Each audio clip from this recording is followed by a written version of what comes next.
Hi, I'm Steve and welcome to the channel. And if you're new to the channel, there's loads of stuff being done already. Go back, have a look. If you're a returning viewer, thanks for coming back. And you know what I'm going to say now. Subscriptions coming in, but most people still watching without subscribing. Subscribing really helps the channel, doesn't cost anything.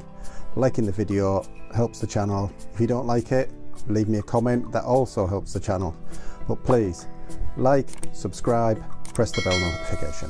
The electric seems to have been going on forever, but I have been waiting for battery cable because I've got to extend the battery leads. This goes from top of the starter motor to the starter's relay. So got all them to do, but making up this cable is different. You don't use a soldering iron.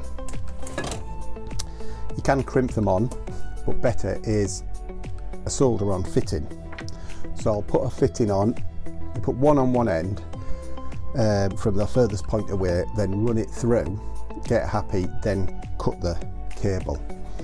I am running behind this week. It's been bank holiday Monday yesterday, so I've been away for the long weekend, a bit of camping.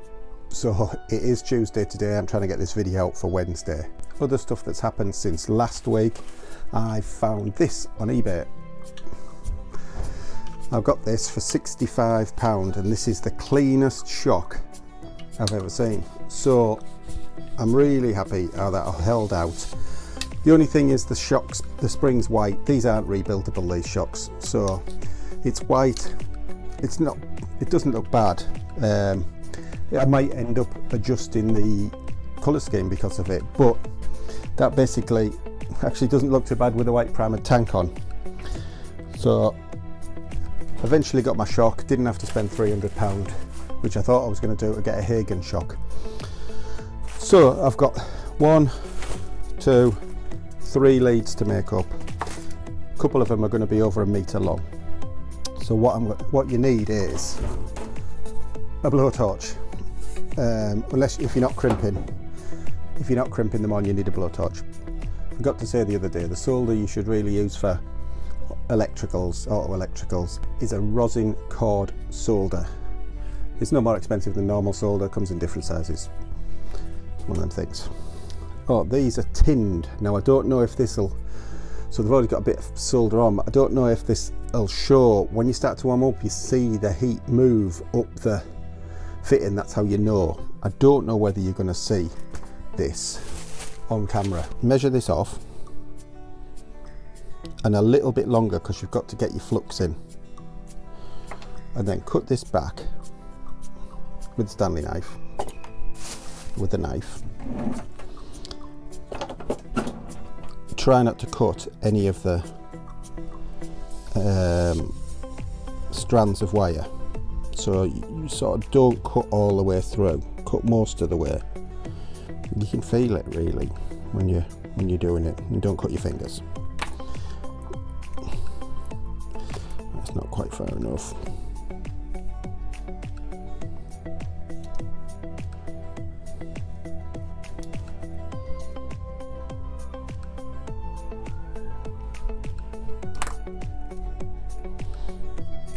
Right.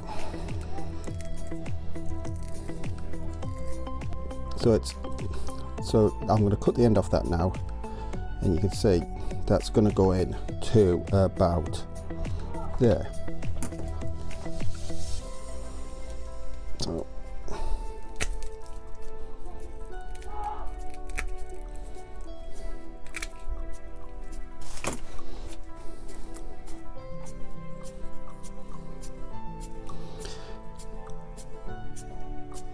So push that. Kids next door making loads of noise. So push that in, and if you push it, give it a little sort of wiggle, what happens is it bellies it out a little bit. Don't do that and have one wire sticking out. So I'll do that again. Make sure you've got all your wires in, all your strands this time, and sort of push it and twist it the opposite way so it spreads a little bit, and that'll just help hold it in place. It really is a bit of a two-handed job, this. A three-handed job even. So you could do with one of them things to hold it. What I will do, I'm going to put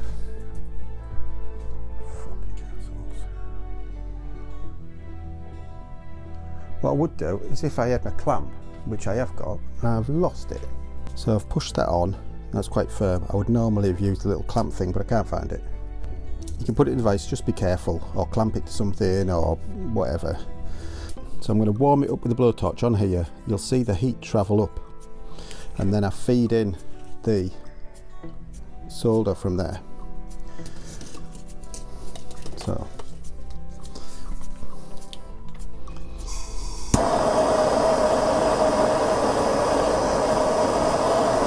you see the heat moving up the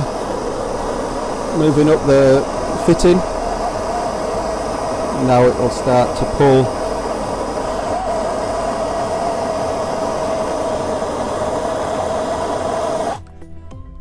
Keep feeding it in.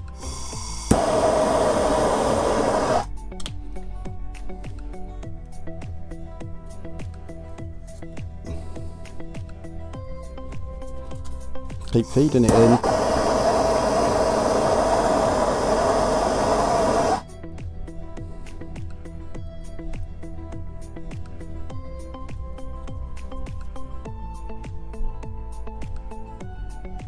So we'll allow that to go because it's going to be red hot, and then heat shrink over there onto the cable, heat shrink that on. But my longest cable goes from the starter motor to the starter relay. So I've also got, on the original, it had this lovely little cover. So what I'll do is I'll get that off, and I'll put that on first, and then I'll heat shrink everything into place. So as soon as that cools down, that will be the next job. And then basically run it in, cut it to length, same thing on the other end with, well, starter relay, so it's that one. Then I've got a live which goes from the other side of the starter relay to the positive on the battery, and then I've got one that goes from a ground on the starter motor to battery negative. So that's going to run up there, up with the other cables, all the way across the top to the start solenoid or relay, starter relay, and that will come round to there, which is the negative side. So I'll just have to cut that off, put a fitting on there, and that's how that one's going to run.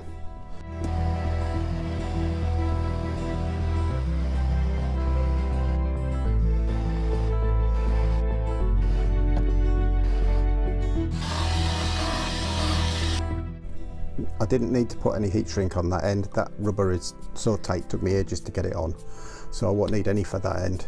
Heat shrink on that end. There is also, where's it gone? There is also a little rubber cover that goes over that, which I'll fiddle with and fit later. The other thing I thought of, when I actually stripped it down to remind me which side was positive, I left that terminal that somebody had ran some extra power from, left that on, so I know that that is the live side. I don't know if it makes a difference, but there you go. So I've got 2 more cables to make up. That one might just get shortened. You see, that's the live, it's got a red sleeve on it. The other thing I've noticed is that this fitting, which I've got marked D, is a bit burnt out. Must have had a short in it, so I think I'll have to replace that. It's like a 3-prong fitting, so I'll probably replace that. I thought about replacing all the fittings, but they all look pretty good. Okay, that's it for this week, but you can see how all the cables are made up. All the battery leads are now made. I've obviously got to tidy it up a little bit. I think that's the whole back end of the bike done. The front needs shortening, but I'm really going to have to think about what headlight I want, front indicators, gauges, and then I can shorten all that up and decide finally where the ignition is going to go.